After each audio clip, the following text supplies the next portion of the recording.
Lights, camera, revolution. Step into the world of a man with a movie camera, where the streets of Soviet cities became the stage and reality takes center screen. Directed by the fearless visionary Dziga Vertov in 1929, this cinematic gem isn't just a film, it's a seismic shift in the way we experience movies. So grab your popcorn and be prepared to be dazzled as we journey through a landscape where we get a literal peek to the window of a soul of a nation. Welcome to the revolution of the silver screen. Welcome to a man with a movie camera.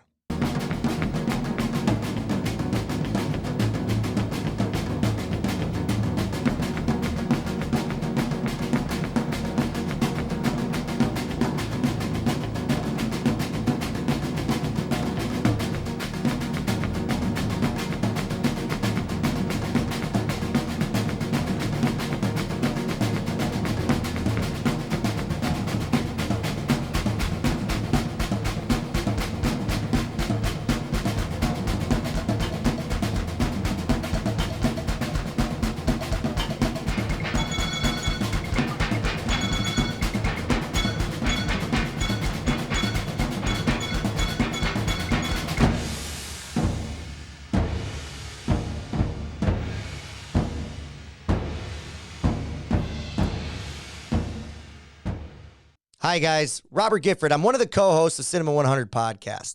Will and I would like to take this moment to simply just say thank you for listening to our little show. We also want to say thank you to the hundreds of followers that have been following us on Instagram and TikTok.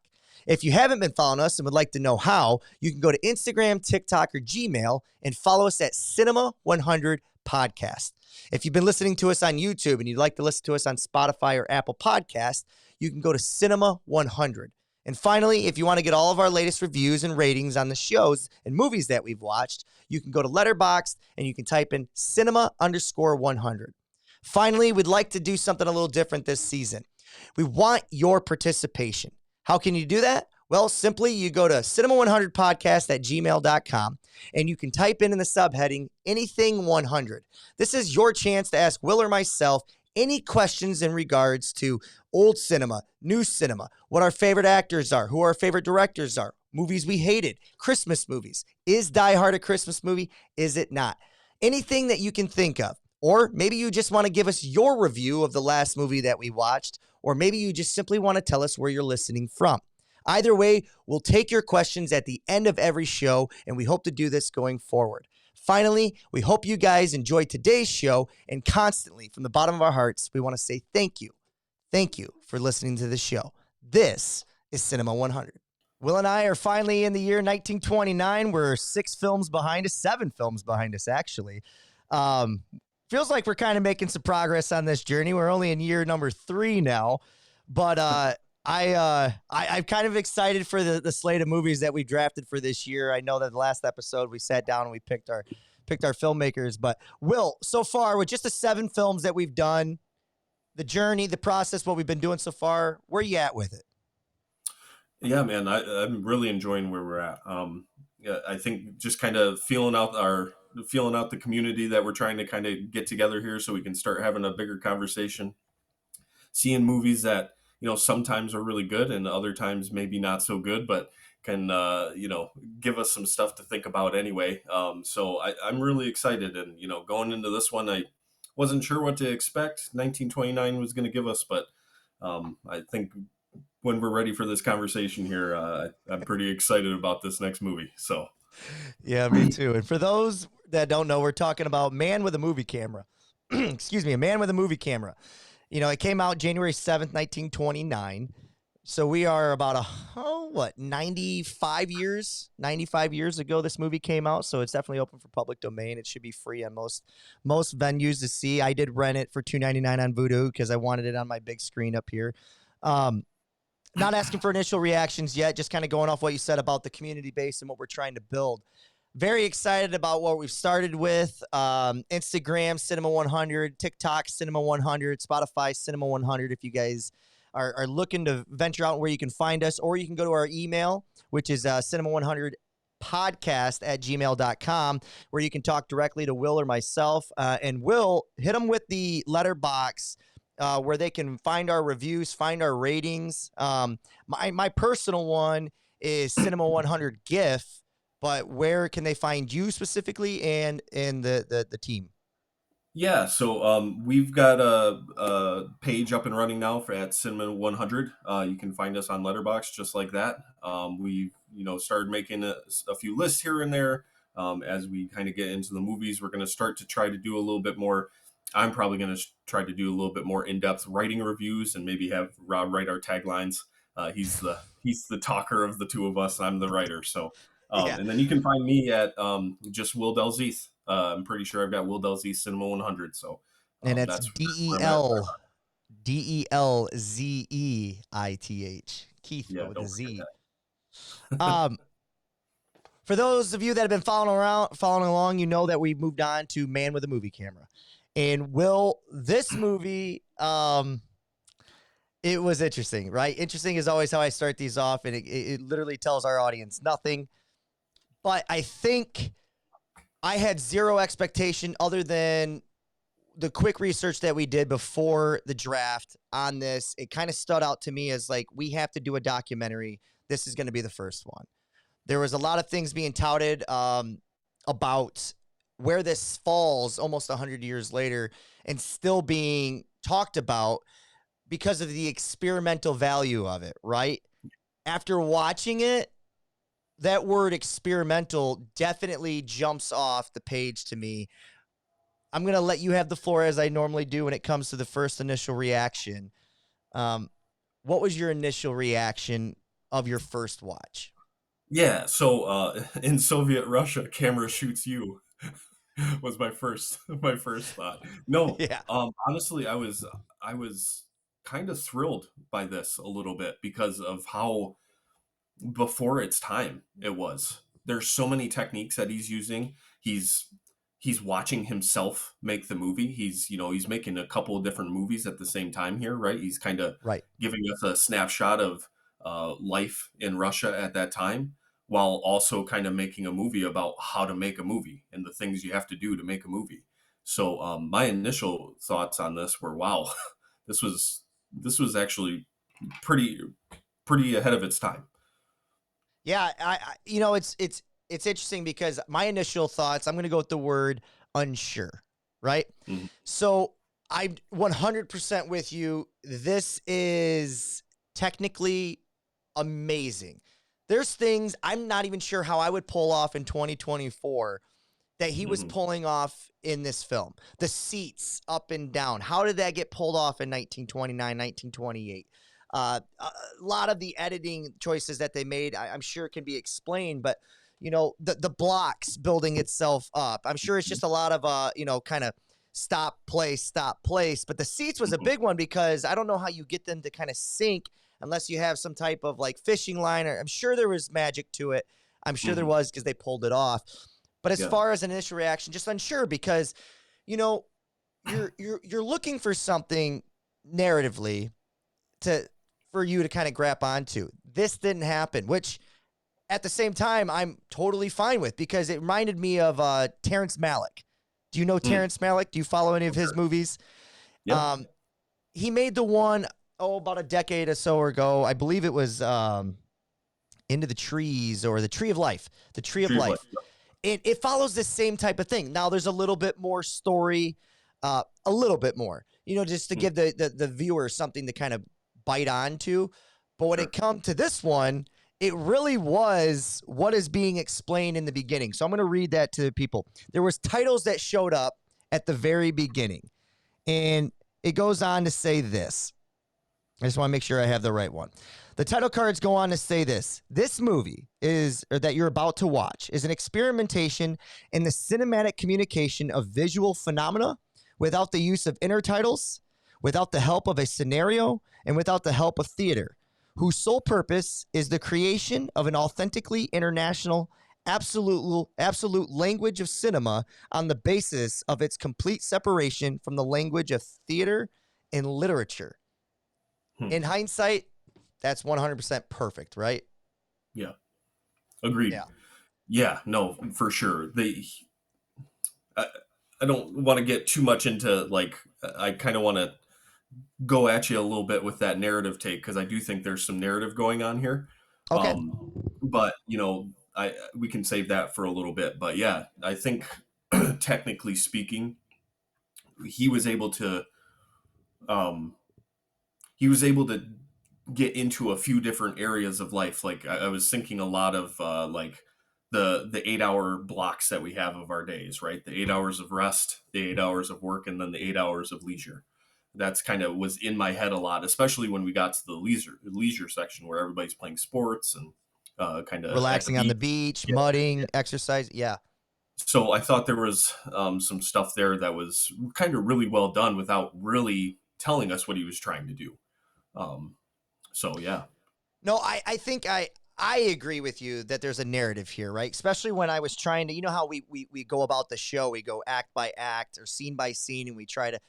I seen what the narrative was. It's not just a day in the life, but it's morning, work, night, right? I mean, and then there's even narratives within there where the start of life, the ending of life, right? There's a lot of things that are in there. So yes, I just meant to like the actual, maybe Mm, the status quo viewer, they're not going to sit through this because there's no plot, right? There's nothing, no character for you to root for, no character for you to kind of, cling on to. I wanted to educate a little bit because something I was educated on, the man that we're seeing with the movie camera is actually his brother, oh, okay. Michael. So so Dziga Vertov, is that how we should Hmm. pronounce it? I think so. Okay. He was born David Kaufman. Okay. And later in his life, he changed his name to Dziga Vertov. And it fits perfectly. Dziga Vertov means the spinning top, which is just Mm, a fun little anecdote because it perfectly kind of explains this movie a little bit and maybe how crazy Zyga was. But what happens in this movie is Michael is seen climbing up these structures, seen hiding under trains, seen, whatever, wherever he can place a movie camera to get a shot, he does. That's the second story within this day in the mm, life story. So I yeah. think you're right. I think there is a narrative there. I just meant to the average folk. I don't think they're going to pick up on that. Yeah, no, it's the thing that's become popular over the last few years when Seth Rogen kind of talks about the difference between story and plot, right? Right. Or Seth Rogen. Yeah, Seth Rogen. He had an interview a while ago, a few years ago, where he talked about the difference between story and plot. Like you can have a good story without plot, and you can have plot without a good story. But to have a good movie, you need story. Right. So Okay. for me, that really rings true. So yeah, it's so interesting because I kind of like the movie. I'm not 100% sure where to start here, right? You know, Hmm. because we our whole thing was fighting to get a structure to Yeah. our show so that it would be more of a flow for our audience. And David or Zyga has me all over the place here, but I'm going to do my best to kind of keep it um, into a flow here. I, Okay. I, I wanted to talk about, because with you and me, we're talking about the things that we loved about it. Okay.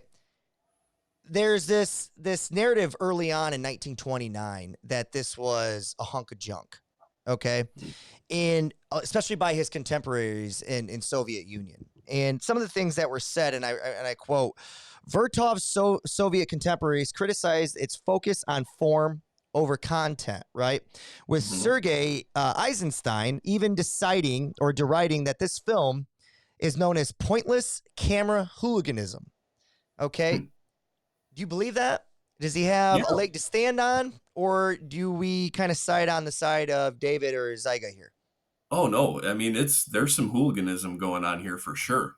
But I don't think that's a bad thing, right? Like he's trying to he's subverting what movies are normal what they are normally, right? He's taking us the obvious storytelling points that you would see in a movie and he's not focusing on those, but he still has them there, right? He still has them in the background, but he's more concerned, like you said, with that form over the content. So, I think that, what'd you say, the Sergey Einstein? Sergei I think Eisenstein.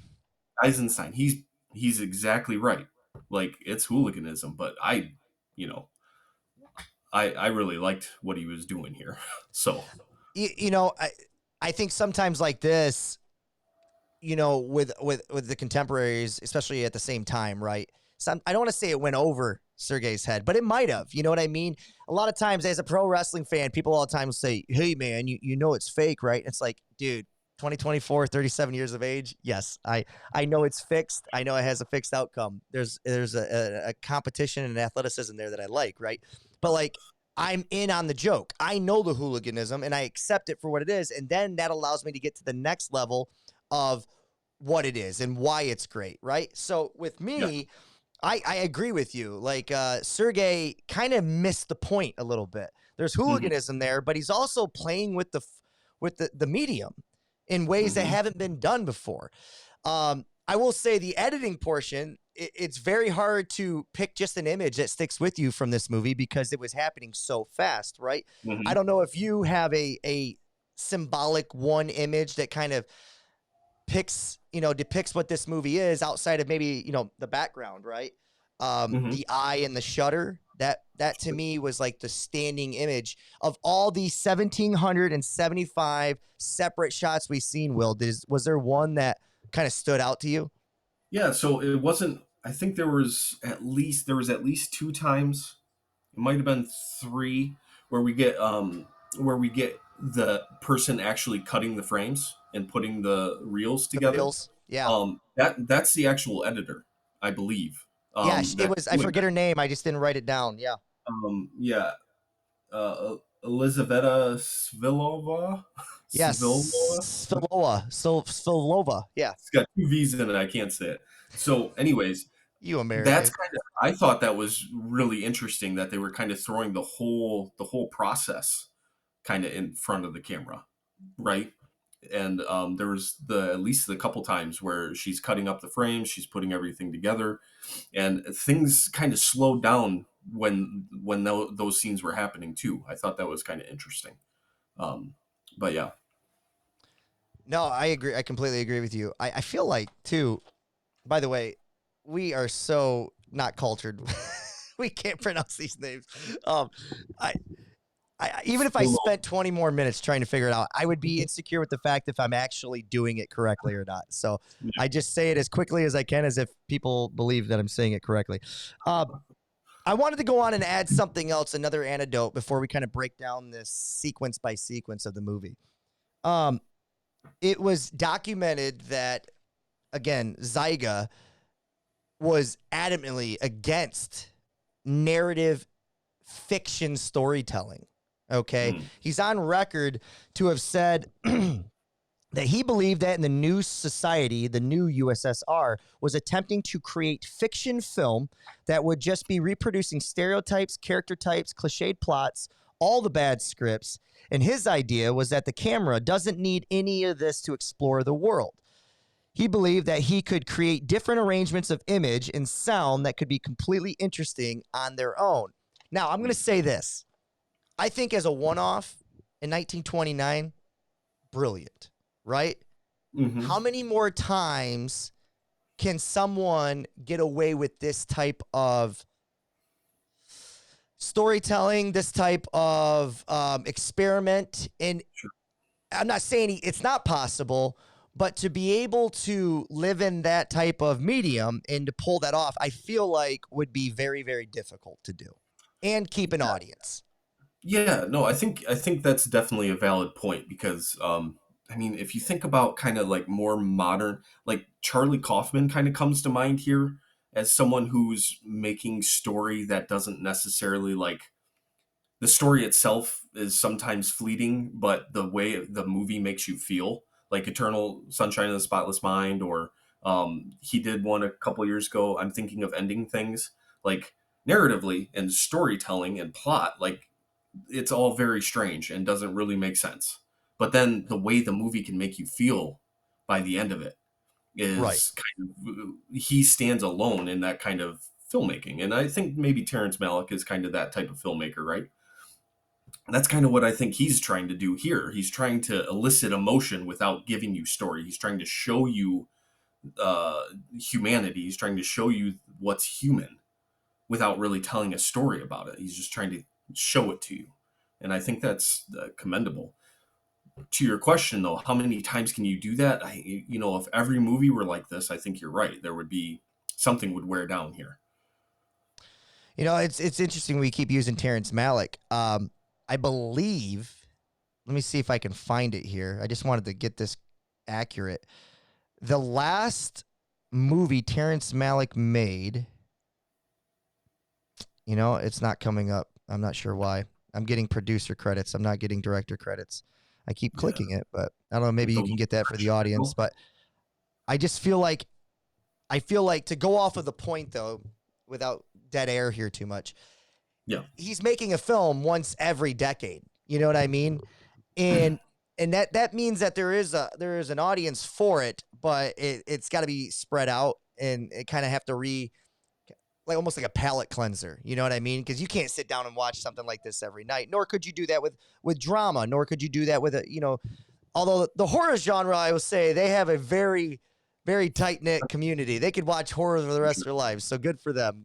But with this space, even I would say, even for great documentary filmmakers, you would need kind of because that subject matter can get stuffy, right? Mm-hmm.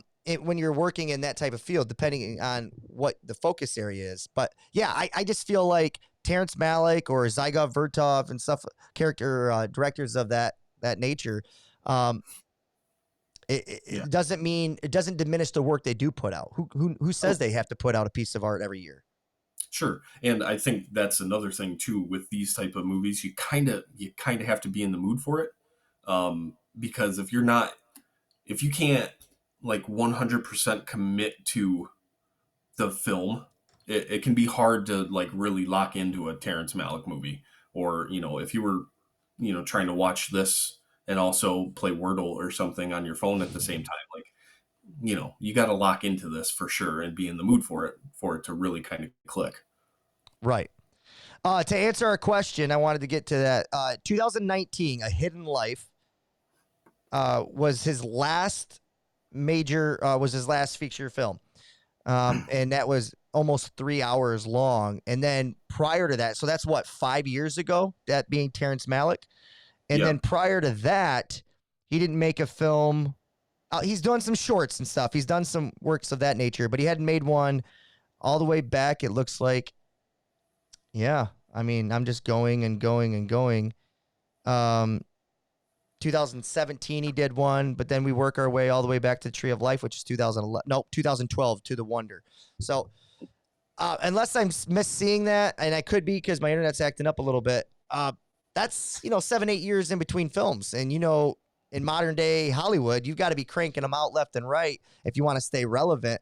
And maybe to artists like this, it's just not on their radar of things that they care about. They care about the art more than they care about the praise. Right. No, that's exactly right. So, and this is definitely art. I don't think he's concerned with much else. Definitely art. I mean, totally agree. Let's do this. So normally I break it down scene by scene. I tried to do this by what I called sequence by sequence. Okay. Outside of the first kind of shots, which didn't have any music to them, right? We see kind of a layered overlay of the man with the camera. We see that, right? Almost playing with the foreground and the background, making things look bigger, smaller than they are. We know that they couldn't realistically be set up that way. But once we get into our first sequence, which I'm calling the theater orchestra, all right? The theater orchestra, what we see here is people coming in large numbers, repeated shots of the chairs being lowered to their sitting positions, lots of close-ups of those in the orchestra and the conductor. All this is set to upbeat music, kind of matching the pacing of the editing, because the edits here were quick shots. Now, again, I'm not 100% sure how we should go about breaking this down, but like I guess just sequence by sequence, is there anything there that stands out to you? Because when we talk narratively, would you look at this as almost like the night before we get to the day in the life? Or what Hmm. was the purpose of this sequence matching up with the rest of the story? Yeah, I think it's I think the template here that he's using is the experience of watching a movie. So if you think about kind of back then, if you had an orchestra that was playing live music while you were watching the film, so this is kind of the start of that the experience of watching the film. The film itself is the day in the life of the proletariat in Russia in 1929 or maybe 1926. I think maybe this was shot a couple years earlier. Sure. In some scenes, anyway. Long story short, I think that's what he's using here. He's got a template that's this is the experience of watching a movie, and then he messes around with it on the inside of that template. Because when we get to the end of the movie, it kind of comes back to like that same theme. Like, here's the end of the movie. We're back in the theater watching the end of the movie. So, You're right. That went over my head. That's 100% what it is. You're right. He's setting us up saying, get ready for this movie watching experience. It's like a documentary within a documentary within a documentary. He's playing yeah. with all of it, right?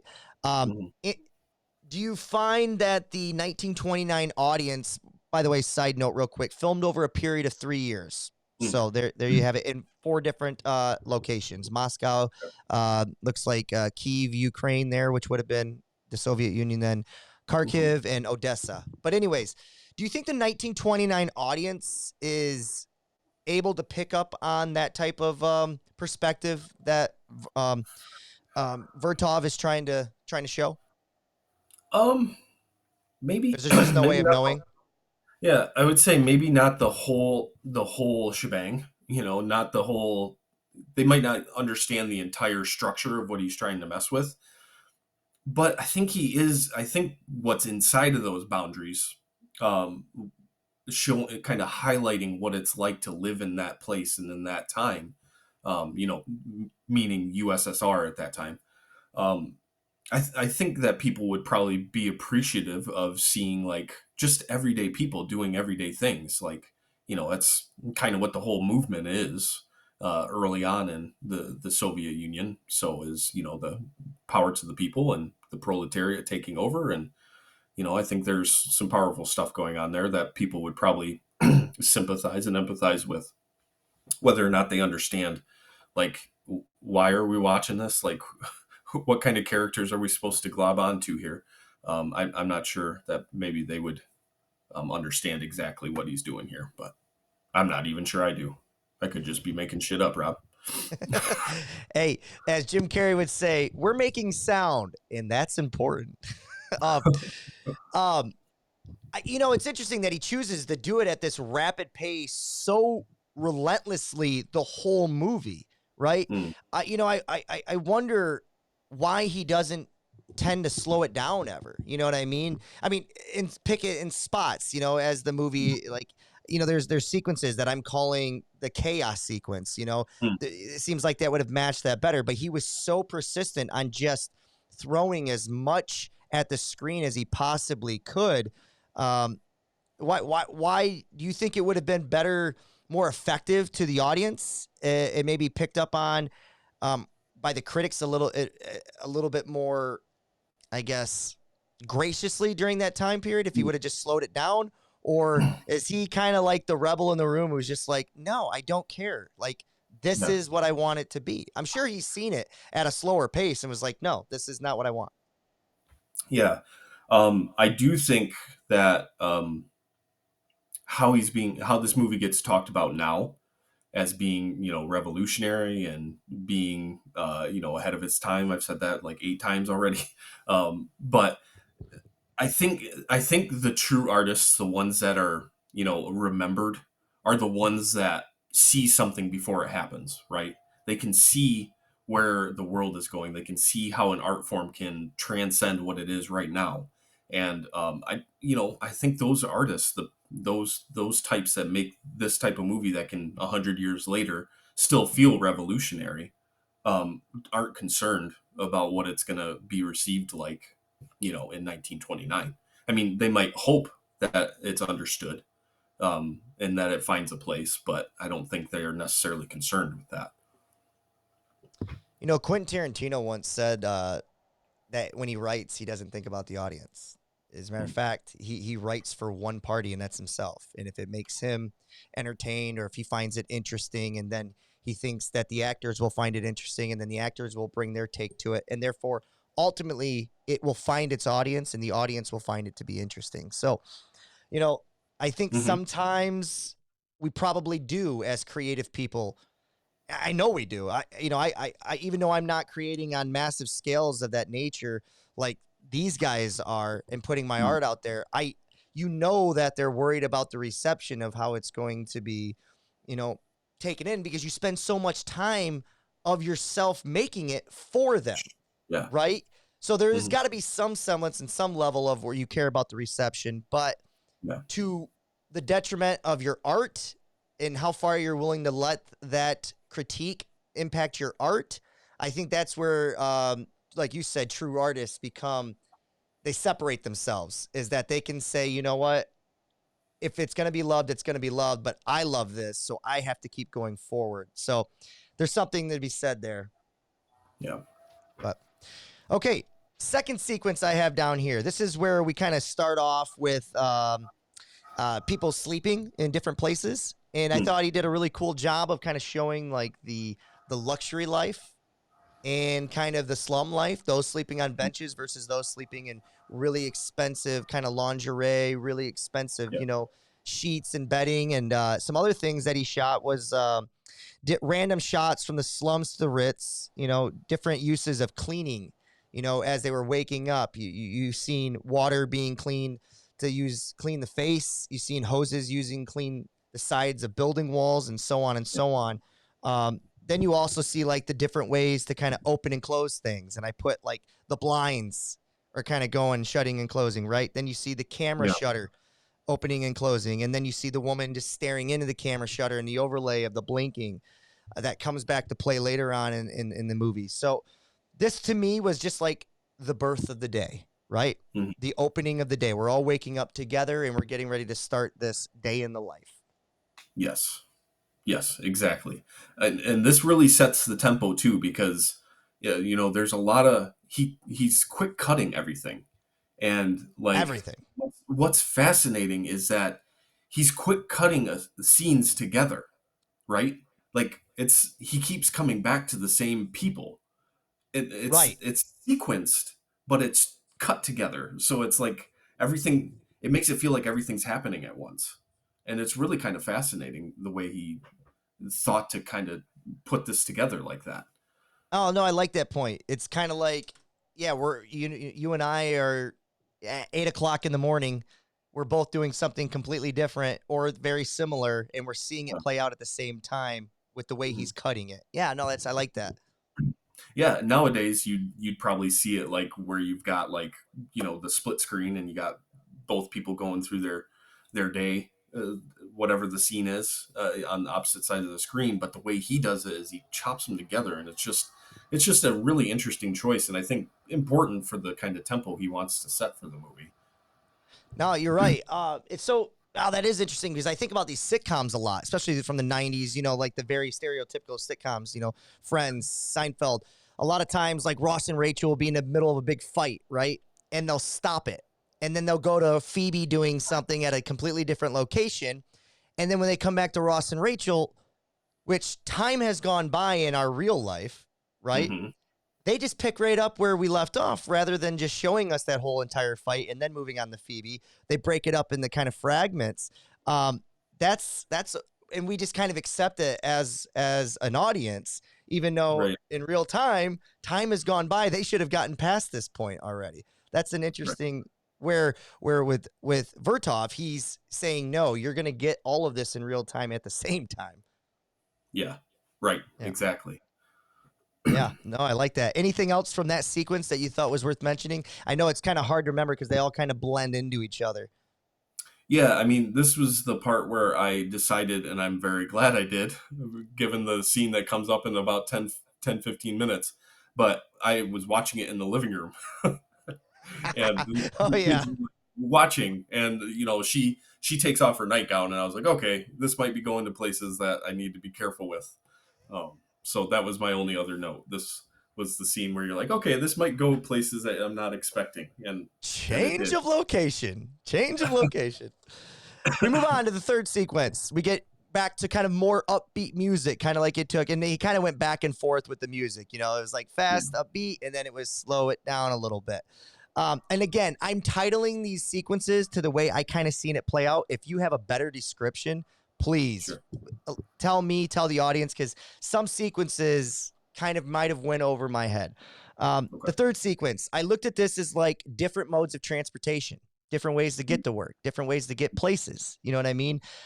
Bus, train, airplanes, horse and buggy. They're showing wide shots of all this great forms of transportation that you have in 1929 cars. Then they get to a place where they start showing you the beginning stages of like different kinds of strenuous, taxing jobs, right? Mhm. Sewing factory, the coal miners, these engineers. That's pretty much what that sequence was setting up. We're now ready for the day. We've gotten up. Now we're kind of on our way to the day. And once we get there, we have to start our jobs. No, I think that's the perfect description of this, because when we get to kind of like uh, to the end of describing the movie, and we kind of start talking about like political implications of this movie, this is where these scenes will become really important, I think, because I mean the whole 888 kind of bracket your day into 8 hour segments it's a Marxist idea. So I mean, this is really him kind of making, I think, making a Marxist movie, and it's just interesting that the other movie makers of his time didn't necessarily think it was a very Marxist film. Um, so Educate me on what exactly you're saying, because I'm not gonna lie, I don't know too much about that world. So what do you mean by the Marxist comments of like this being a Marxist film? yeah, so I mean, Karl Marx very famously described the perfect life as having your 8 hours of rest, your 8 hours of work, and then your 8 hours of leisure. So he talks about sleeping. You wake up and you do your job. Say as a coal miner, that was a pretty obvious or a often used work form in at that time, and then at the end of the day, you do your fishing, right? That was kind of, I think, the leisure he kind of fell back onto in the Communist Manifesto.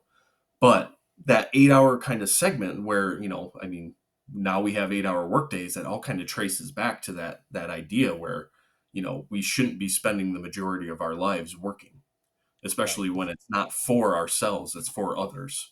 And I think that's kind of what this movie is doing a little bit without being too obvious or in your face about it. It's just trying to show life as is in Soviet Russia at that time. Okay. Yeah. No, I can buy that then. By that explanation, this is a very Marxist movie, isn't it? Yeah. I mean, No, I agree. it's put in blocks very neatly. I feel like Mhm. the next two sequences I'm gonna kind of put together. The fourth sequence, we hit sad music. This is kind of like a short period, basically just shots of things opening up. Kind of could have been blended together with the last one. We get businesses kind of opening up, house shutters opening. This was the theme of this sequence. Um, then we go from sad music to upbeat music, which is this. I just put things in motion. Okay, what we see here is people going places, still photos of busy lives and people participating in life around other people. So these are city dwellers, right? So this is just the mundane. We're in the middle of the workday now. This is just the mundane life in motion. I mean, Yeah. I don't know if there's something else there that I missed, but in that sequence, that's just kind of how I took it. Yeah. There's, it's really, I'm not sure how much he was thinking about this, or maybe I'm reading too much into it, but there's the only nature we ever see in this is the nature that's been manipulated by humans, right? Like the coal mine, you see the beach, but the beach is occupied by people. Um, it's really fascinating that all of this is centered around like the cities and how the cities operate. But yeah, no, I don't know. No, maybe, No, no. maybe. Look, he's saying something. I mean, we'll get to our Yeah. big question at the end, but like, there's something to be said. You don't put this much time and effort. The editing process. I wish I would have done more research on how long it would have took to edit this film for Mm-hmm. 1,775 shots. I mean, that's got to take just as long as the time it took to shoot the film. You know what I mean? Yeah. So, Yeah, for especially sure. during that time frame. No doubt. Sixth sequence. This is the one that Will was disclaimering earlier when he had to leave the room. This is life starting and life ending, right? This is, they hit us with sadder music. We start off, we see kind of this couple very happy at a wedding registration. Then the next couple is at a divorce registration. This kind of theme continues on. So we get life starting as a couple, life ending as a couple. But then we get life starting with the birth of a baby. And this is about as graphic as it gets. I was going to ask in one of our hard-hitting questions, but I decided to be respectful. Just out of curiosity, were you were obviously in the room for your kids? Oh yeah, but on the And other side of the cloth. I was just going to ask that on the other side, right? You're up Yeah. there rooting around, looking her in the eyes, correct? Yep. Looking her right in the eyes. I love you, baby. The miracle of birth. And then it shows us life ending, sickness, funerals, cemetery shots. Where does this fit in to the Marxist narrative, the 8-hour workday? Because we're not quite done with the workday yet. Why does he choose this moment, you think? You know, this is maybe one of the points where it could be sloppy on his part. This could be one of the flaws of the movie where you could just kind of put something in where maybe it didn't necessarily belong. Um, I mean, if you're a true Marxist, you're an atheist, right? You don't believe in God. Everything's material. So, I mean, that could be what he's saying. Part of what he's saying here is, life and death are just as much a part of everything else as, opening the store in the morning or going to the beach after you're done with your day. That could be part of what he's saying. It seems out of place to me, even still. Yeah, Feels like something a little earlier or a little later. I'm not sure. It's funny because when I seen the wedding divorce, I was like, oh, we're getting to we're gonna have a birth. You just knew that was coming, right? Which I think there's a place for it in this film. I just think it's out of order. But again, that's me with what I've concluded the message to be, right? So maybe there's something that I'm just completely missing. That my pen just exploded. But anyways, completely missing. That would that I would need to be educated on. But to me, it's out of order. It feels like that. This is the part of that might feel like pointless camera hooliganism. But this is the one that you were talking about where you were glad that you left the room, right? Well, no, I didn't leave the room, but I'm glad that I did not watch this with my kids. Oh, That would have been right. quite the explanation. And rightfully so. Yeah. Anything else that you want to add with this sequence before we move on, or?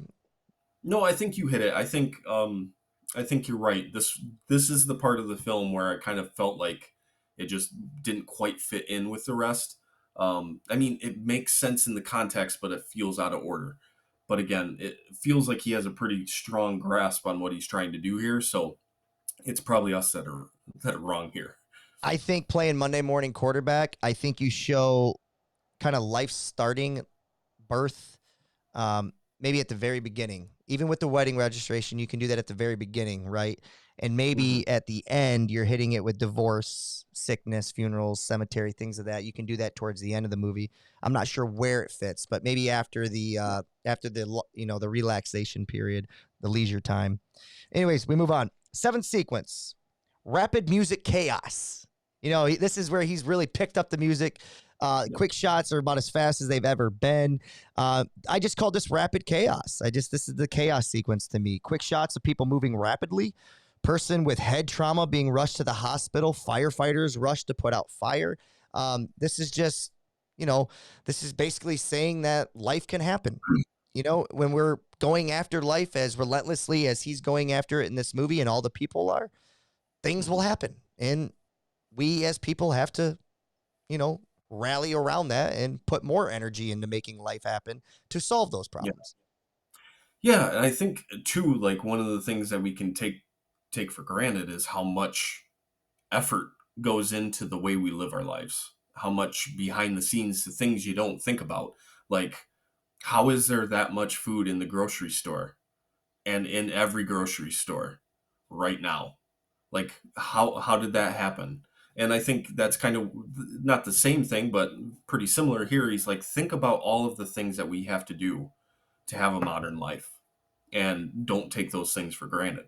Is I think what the scene is kind of trying to do a little bit in a chaotic way.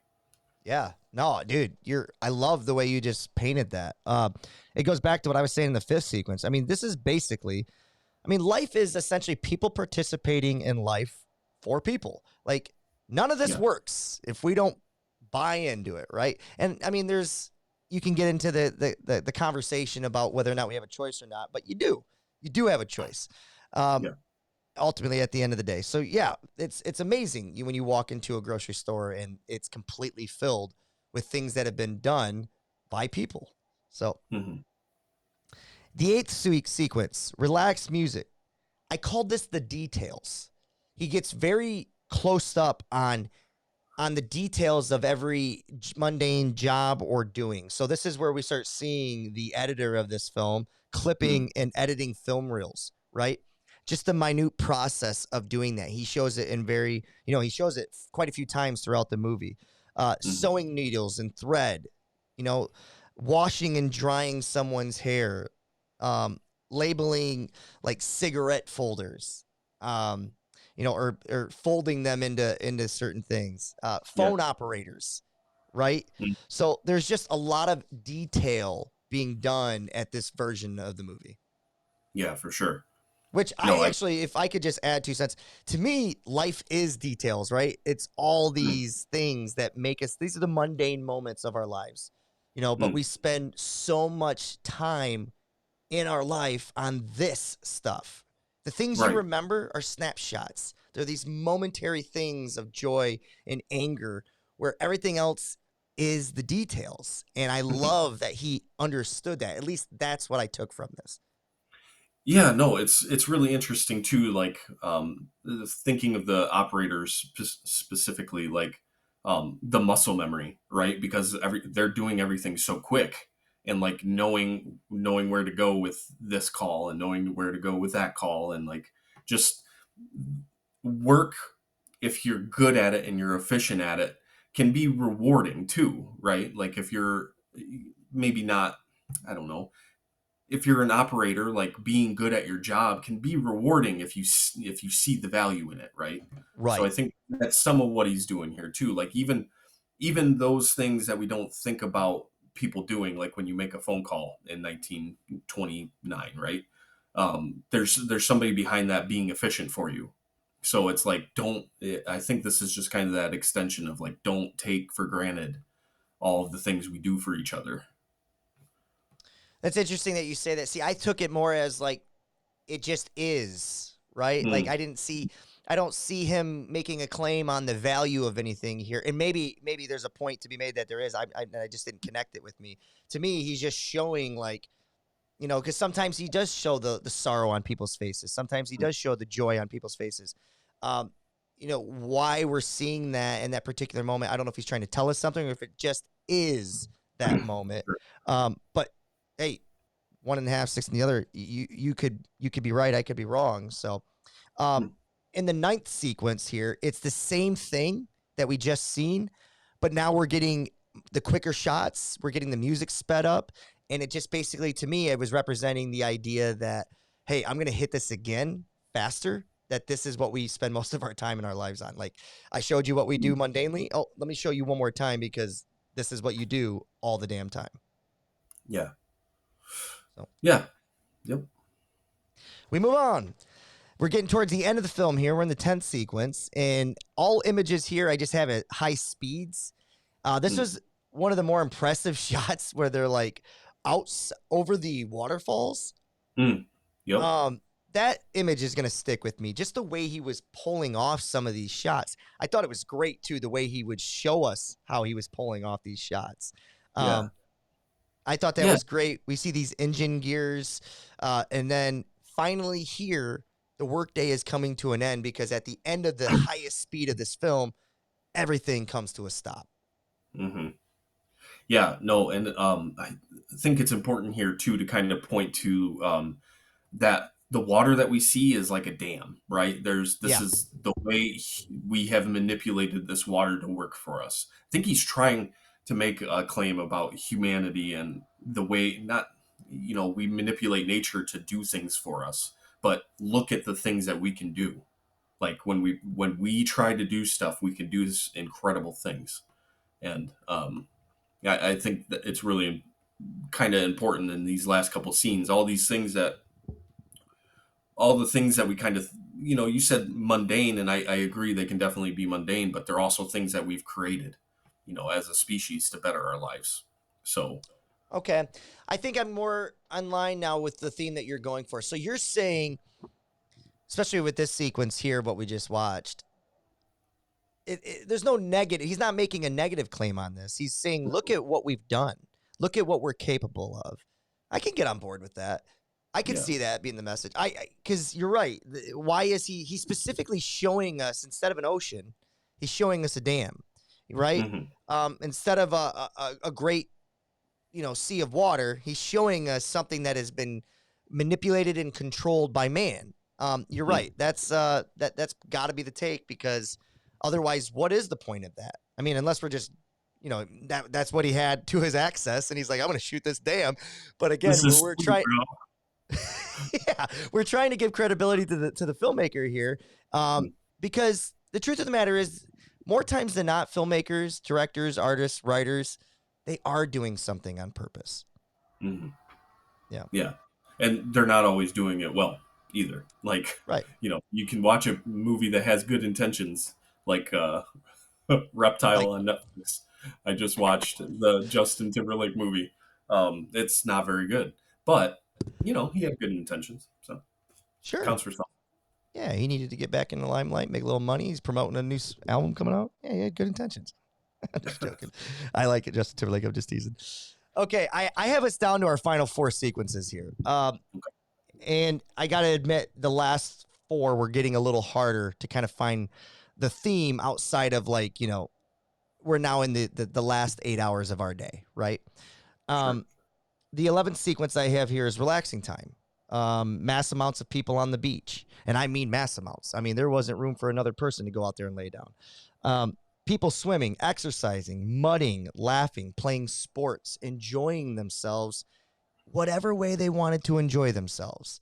You're right. There is a narrative here. It's not in your face, and you have to stick around for the ride to see it.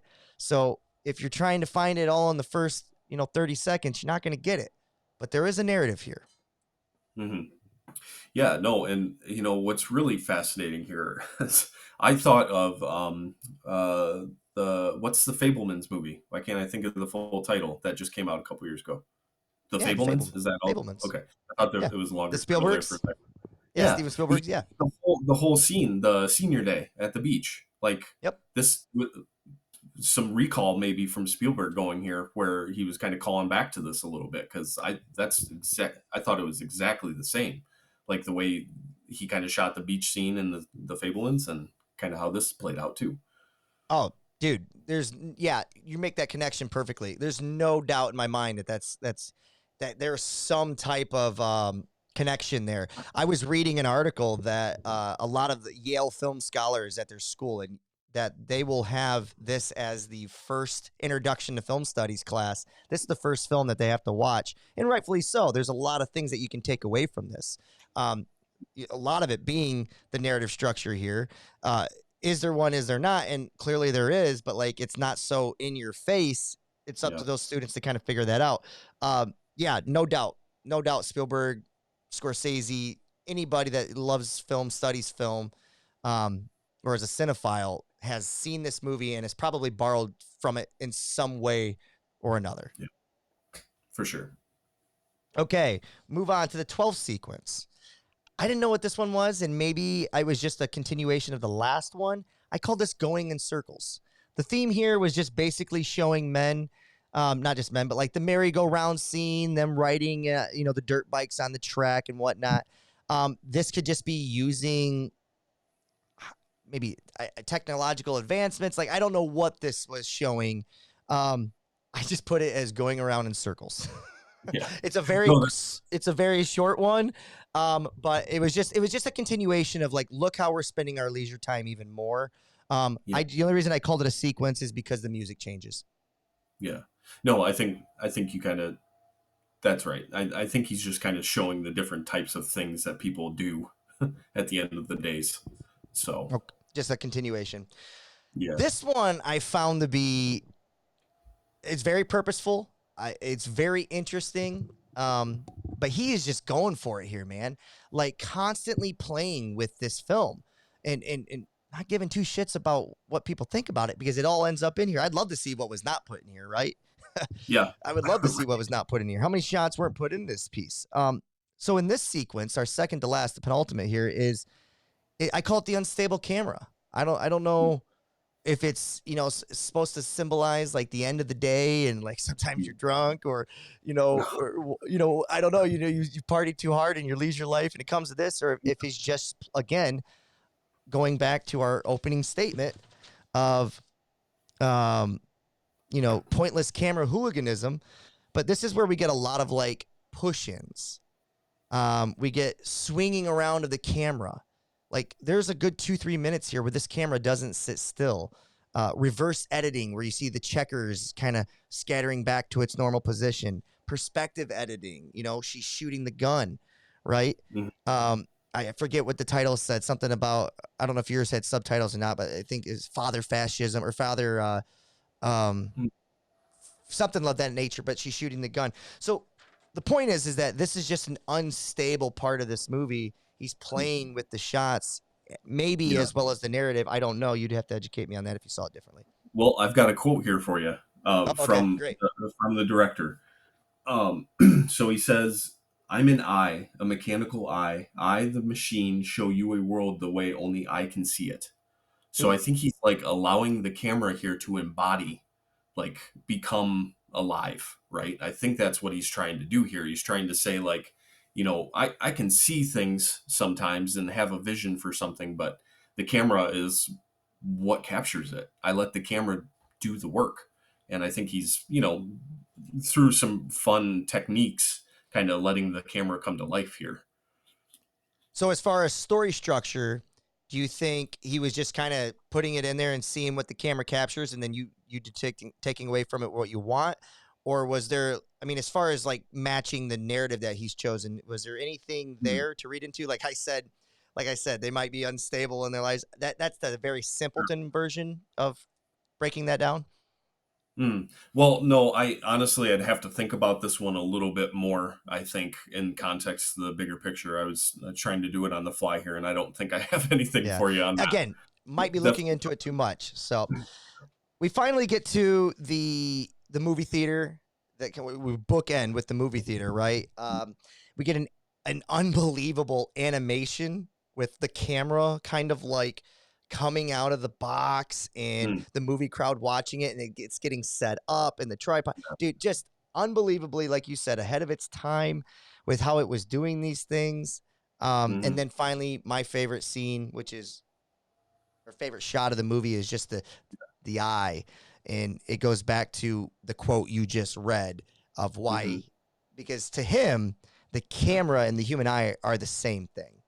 So no, this was a great scene, and obviously, anytime an eye comes up like that close up, I always immediately go to Lost, and can't help but like get some tears in my eyes because I just think it's a beautiful shot to get that close in on an eye like that. So. Definitely, totally agree. This is working for me. Totally agree. Before we get into hard-hitting questions, we probably touched on it a lot, but the big question was, what was the message? What is he going for here? Do you have a specific different take than you've already kind of alluded to, or any final thought on the big takeaway? Yeah. No, I think he's trying to do a couple of different things at the same time. I think he's trying to make a film about how to make a film. I think that's pretty ingenious for coming from 1929. But I also think he's trying to make, ironically, he ends up making a very good propaganda film, right? Because the important thing about when you make propaganda is that it doesn't feel like propaganda, Yeah, right? It it's can't feel obvious. It's got to be the undertones, the Inception. yeah, exactly. So what he's doing here is not saying like he's not I don't think he's trying to make a communist film. I think he's trying to make a film about life, and how he lines it up is over the subtext of communism. So it Yeah. like, here's what life looks like, and there's, it's on the template of communism, so it works perfectly in my opinion as far as that goes. So I think it's one of the better political films I've ever seen. Interesting. Interesting. That right there's a letterbox list. Yeah, no shit. I've seen plenty of them. That's interesting. That's a big take right there. I think what I want to do is put a pin in that until we get to some later films, and then maybe we Sure. can kind of go back and compare a little bit to that. Um, Yeah. yeah, because it's saying a lot without saying anything, right? It's pretty impressive. Um, I have 3 questions here that I want to make kind of like a segment on every show. Um, do you believe should this movie have been drafted in this year? Did Yes. we make the right choice? Yes. Okay. Is this movie a rewatchable? Oh man. If I were going to try to start making films, absolutely. If I ever get back into political thinking in a serious way, then absolutely. But I don't know on my current track if I would ever rewatch this movie, to be fair. Well, it's just to get my answer. The answer is no. But yes, to the first one, yes, this movie should have been drafted. No, this movie was not a rewatchable for me. But the third one, is this movie a masterpiece? Hmm. That's tough. I think it's really close. Um, I I was very impressed with this. I think maybe more so than you, it seems like. Um, but I think technically speaking, yes. I think you know what? I'm just gonna say yes. I think it's a masterpiece. I would agree. No, I would agree. Okay. I feel like maybe I've shorted the audience my take on this movie then because I agree, but I'm taking it as I think I just missed some of the points that you were putting out, and as you were kind of saying it to me, it makes a lot more sense. Um, I just look at to me it's a masterpiece because of the technical aspect of it. To me, the idea, especially with him talking on the front end about how this is an experiment, he's setting us up to say, okay, it almost I don't want to say it's an insecurity, but like it's almost like saying, hey, listen, I wasn't taking this too serious. I'm showing you how this kind of medium can work, and I'm doing some really interesting techniques along the way to show you that. Um, Yeah. but you're looking at it more from the narrative structure and saying that there was more here that I missed. So maybe I need to kind of go back and watch it and break my own rule as a rewatchable and see that. But I think it is a masterpiece. I really do, especially for the time frame. Um, Mhm. you know, I will say this.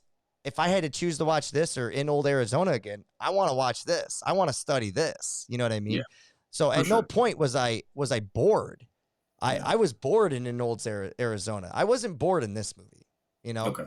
Yeah. So And I mean, to be fair, right? Like this is my statement of this is one of the best political movies I've ever seen. Comes with like I have a master's degree in philosophy, and I wrote my thesis on political philosophy in the 19th century German, like, oh wow. idealism. So like I read a lot of Marx. I read a lot of German idealism. So like this I have a background in this. So if you don't have a background in this, you might not um see some of those kind of underpinnings. So it's one of those things where with more research, I think you could definitely pull out some more of it for sure.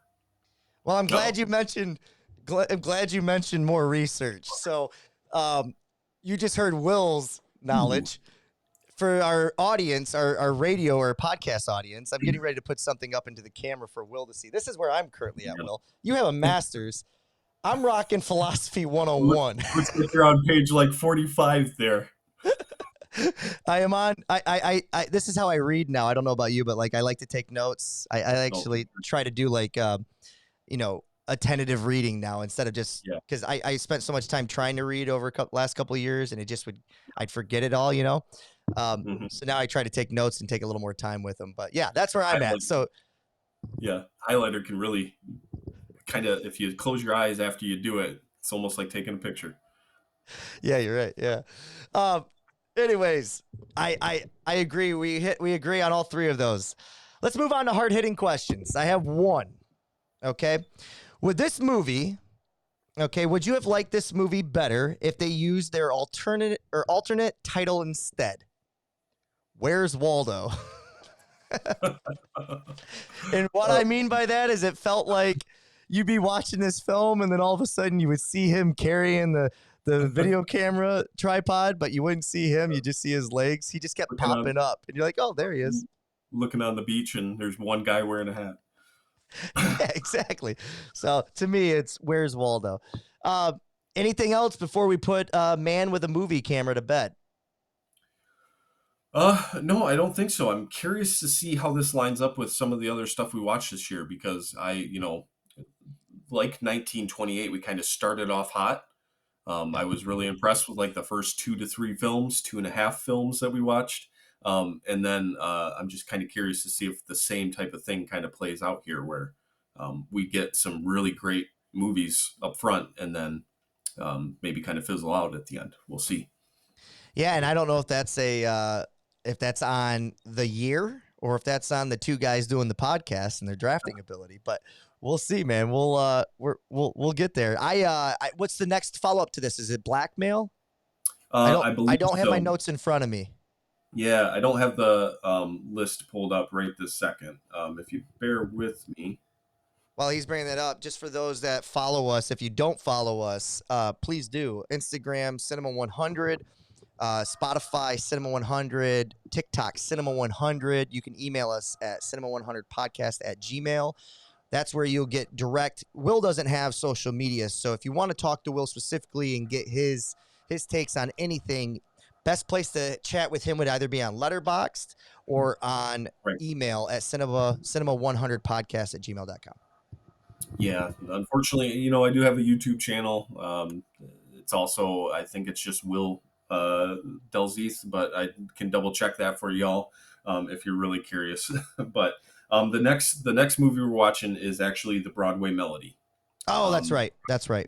Which so won the that Oscar in 1929. So we are going to find, and those Academy Awards, they're never wrong. So this is going to be a brilliant, great movie. yeah, exactly. It might be one of those situations where at the time it was considered great, and we're not so sure nowadays because I'm looking at the the average rating on Letterboxd, and it's not great. So. No, it's not. That's something Mm. else we're going to add to the show. At the top, I'm just going to read off Rotten Tomatoes, their score, Letterboxd score of all these films. Sure. I'm going to add that just for context because I normally say like the release date for this movie was January 7th, hour and 8 minutes. So for those that follow along with us, please, please, please share your thoughts. Let us know what you're thinking. So Yeah, definitely. anything good for the order? Anything good for the order? What do you mean? That's just a term they use at the end of businesses. Anything Oh, for the order or new. I think maybe I'm butchering it, but something like oh, that. okay. Well, no, I don't. I don't think I have anything else new. So. The Broadway Melody. It came out shortly after The Man with the Movie Camera. I'm excited. I really am. We drafted. I think this was one of my draft picks because I do believe we should probably pay attention to the best films according to the Academy Awards. I don't know why we anoint the Academy Awards as the end-all be-all, but it is the most prestigious awards that are handed out. And what I kind of like about the Oscars more than the other awards is it does feel like there's a semblance of tradition and elegance and class, and it romanticizes Hollywood the way I think it should be done, and that's what we're trying to achieve on this podcast. Yeah, for sure. And I mean, it's definitely the oldest too. So I think, especially in these first, 20 to 30 years, that's kind of going to be a reference point for how the movie was received in Hollywood at that time. So not until you get to the 50s where you start seeing like real serious like film critic uh, like writings that you can reference. So Yeah, yeah. Side note: Roger Ebert loved Man with a Movie Camera. Loved it. All the things that we were saying, said it was absolutely ahead of its time, experimental. He understands why he was making the decisions he was doing. So good for Raj. I have nothing else. I hope you guys enjoy the Broadway Melody. We'll talk about it next week on the show. Will, anything final thought? 4.5 stars. That's my rating for Man with a Movie Camera. Ooh, yeah, your Letterboxd rating. Thank you. Yep. 4.5 stars. It's funny. I almost feel like the rule should be, if I'm giving it masterpiece, it should be a 5. And maybe I will just because of that route, but I don't know. What do you think of that? Does that have to be a rule? My rule is it's got to be incredibly special to get 5 stars on my first watch. Like, good example, Oppenheimer. I've seen twice now. I have it as a masterpiece, 5 stars. But the first time I didn't give it the 5 stars because I needed to see it. Me neither. I went 4.5, and I just recently moved it to 5. I think there's something to be said. When I say just recently, I mean within days. I haven't seen it since July. I went back-to-back weekends and seen it. I think there's something to be said about still thinking about a movie 6 months after it's been out, 7 months after it's came out, and I still think about that movie. I think there's something to be said about that. Yeah, no, and we've talked about this a lot, but like a movie like The Revenant, it's perfectly made. Perfectly made. Don't need to watch it again. So it just can't be 5 stars, right? Like if you're not going to watch something again, 5 stars requires you to come back to it at some point. So, yeah. I would have agreed with you. I watched it again. So you and I have talked about that, where it's such a hard watch. It happened to be on TV, and I caught myself. It was right around the bear attack, right? So to me, I was like, okay, I'm watching Hardy now and his performance. There's things to be. I was wrong, I think. There was things to take away from the second time. It really is a great movie.